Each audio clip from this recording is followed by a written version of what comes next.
Dan sahabat pendidikan Islam dimanapun Anda berada, saat ini saya bersama tim penguji dan tim penilai di event KSM 2024. Kita langsung tanyakan bagaimana sih sistem penilaian KSM di 2024 ini.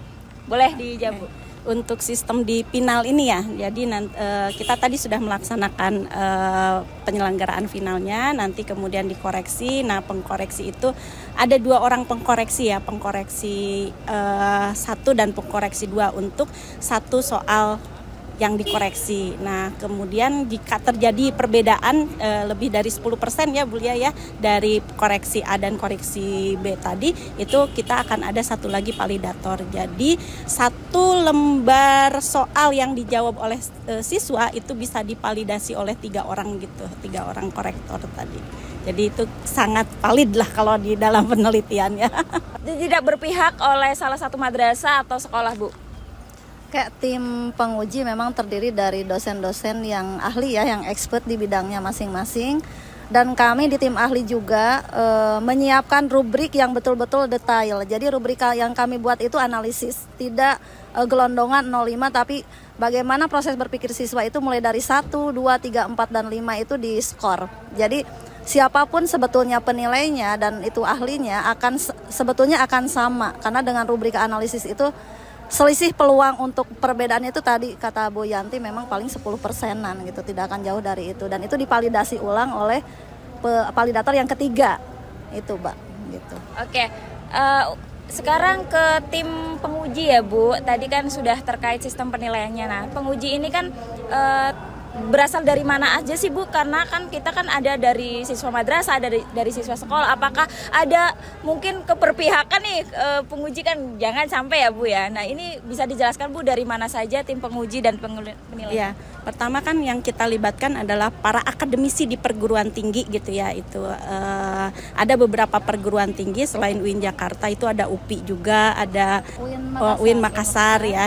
Gitu. Jadi sebagian besar adalah para akademisi yang tidak terikat dengan sekolah maupun pembinaan-pembinaan yang dilakukan oleh sekolah gitu ya. Jadi ketika para penguji ini terindikasi dengan hal seperti itu kita tidak memasukkan mereka ke dalam tim ini gitu ya. Jadi memang tidak ada keberpihakan, integritas mereka juga bisa dipercaya gitu ya. Baik. Ada fakta integritas, Jadi ya. ada fakta integritas. Jadi setiap mulai dari tim soal, tim validator gitu, reviewer, semua menandatangani fakta integritas termasuk pengawas tadi. Jadi fakta integritas itu selain menjamin tadi ya keberpihakan, itu juga kan ada punishment nanti yang akan mereka terima ketika melanggar dari fakta integritas yang dilakukan, yang dibuat gitu. Jadi memang kami betul-betul menjaga betul bagaimana supaya keberpihakan itu seminimal mungkin itu tidak ada gitu. Dengan tadi akademisi semua dari yang terlibat dari kampus ya, dan kampus berbeda, dan mereka juga tidak punya kepentingan dengan sekolah gitu.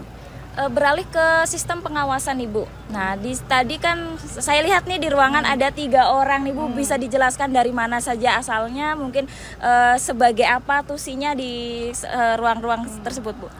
Yang pertama, pengawas yang memang dari provinsi gitu diberikan, itu dari kalangan guru-guru dan dari kalangan dosen ya di universitas ini IAIN Ternate. Yang ketiganya itu adalah dari PIC gitu, yang memastikan bahwa pelaksanaan yang ada di kelas ya, kejujurannya, kemudian prosedurnya, SOP-nya itu sesuai gitu ya. Jadi kalau tadi di kelas itu kita juga memastikan sampai semua lembaran-lembaran yang ditulis oleh siswa itu kita kembalikan kepada kita gitu ya, dan siswa hanya berbekal pulpen untuk mengerjakan semuanya gitu.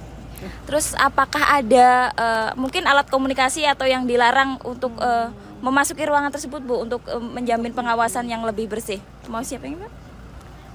Semua alat komunikasi memang kami simpan dulu di tempat yang sudah kami sediakan. Jadi selama 2 jam pelaksanaan tes, baik volunteer maupun pengawas tidak membawa alat komunikasi karena memang kami sudah komitmen siswa dan pengawas dan volunteer yang terlibat ketika pelaksanaan itu harus komit dengan itu gitu. Jadi tidak ada alat komunikasi apapun termasuk tadi ini pemeriksaan earphone. Semua pengawas dan volunteer memeriksa earphone masing-masing siswa ketika ke kelas sudah tidak ada yang memakai.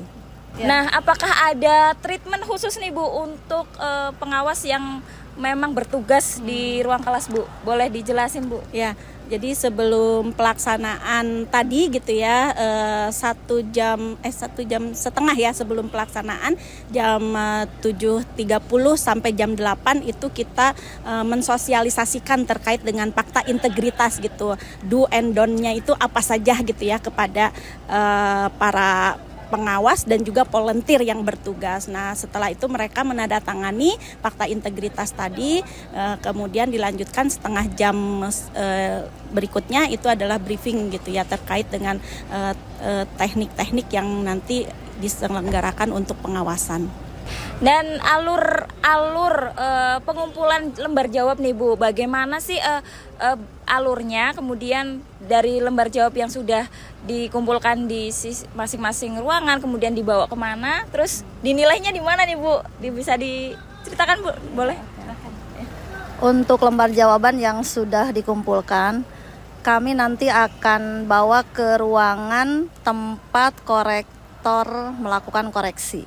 Jadi lembar jawaban kami bawa, kami kawal sampai ke tempat koreksi, kemudian kami briefing semua korektor dan lembar jawaban dibuka pada saat itu juga. Jadi nanti setelah selesai pun ya lembar jawaban itu ya ada di kawal di kami gitu. Nanti untuk diserahkan ke KSKK tentunya. Berarti kondisi penyerahan lembar jawab itu tersegel ya Bu? Lembar jawaban sama seperti awal jadi ketika kami menyerahkan kembali pun sama seperti kondisi yang sama gitu.